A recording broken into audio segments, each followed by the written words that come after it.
semua, nama saya Niken Felicia Antasalwa dengan NIM 877321661. Saya mahasiswa Universitas Terbuka dari Pokjar Maastricht Nganjuk. Di sini saya akan melakukan praktikum tentang ekosistem. Yuk kita lihat sama-sama. Yang pertama yaitu ekosistem. Ekosistem adalah hubungan timbal balik antara komponen abiotik dan komponen biotik. Ekosistem digambarkan sebagai tempat di mana makhluk hidup seperti tumbuhan, hewan hidup bersama dengan benda-benda tak hidup seperti air, tanah, dan udara. Dalam ekosistem, semua makhluk hidup saling bergantung untuk bertahan hidup. Berdasarkan lingkungannya, ekosistem dibagi menjadi dua, yaitu daratan dan perairan. Ekosistem yang berada di darat dan memiliki variasi suhu dan curah hujan serta jenis tanah yang beragam seperti ekosistem hutan, padang, rumput, dan gurun. Sedangkan pada ekosistem yang berada di perairan, baik air tawar maupun air asin seperti ekosistem danau, sungai, dan laut. Berdasarkan cara terbentuknya, ekosistem terbagi menjadi dua jenis ekosistem. Yang pertama ekosistem alami dan yang kedua ekosistem buatan.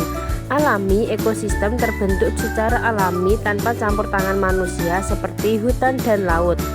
Ekosistem buatan, ekosistem yang diciptakan atau dimodifikasi oleh manusia untuk tujuan tertentu seperti taman, sawah, dan kebun.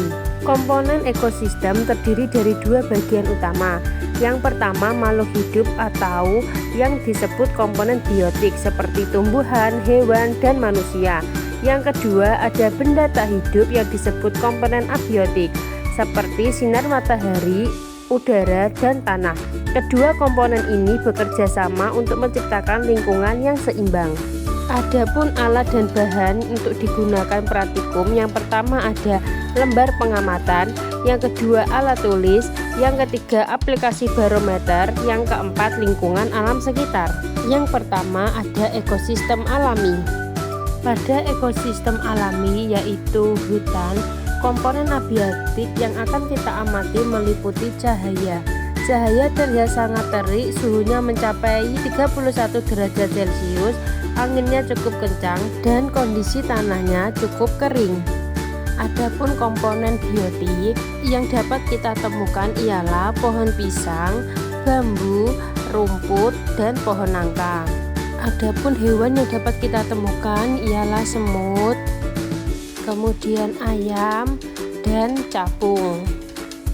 Baik tumbuhan maupun hewan berinteraksi dengan komponen abiotik di lingkungannya, di mana tanaman dan hewan membutuhkan cahaya matahari, air, dan tanah untuk proses pertumbuhan dan perkembangan. Yang kedua ada ekosistem buatan. Selanjutnya kita menuju ke ekosistem buatan yaitu sawah. Komponen abiotik yang akan kita amati meliputi cahaya matahari. Terlihat cahaya matahari sangat terik dengan suhu mencapai 31 derajat Celcius. Anginnya cukup kencang dan kondisi airnya cukup banyak. Adapun komponen biotik yang dapat kita temukan di sawah yaitu yang pertama ada padi, selanjutnya ada ketela, cabai, pohon bunga turi, pepaya. Semua tanaman tersebut saling berinteraksi antar satu dan yang lainnya, di mana mereka membutuhkan cahaya matahari, air, dan tanah untuk membantu proses pertumbuhan dan perkembangan. Selain tumbuhan, terdapat juga komponen biotik lainnya, diantaranya jenis-jenis hewan. Yang pertama ada capung, siput atau kul, selanjutnya kupu-kupu, ayam, dan juga semut. Hewan tersebut saling berinteraksi dengan komponen biotik dan abiotik. Mereka membutuhkan air, cahaya, dan oksigen serta makanan untuk terus bertahan hidup.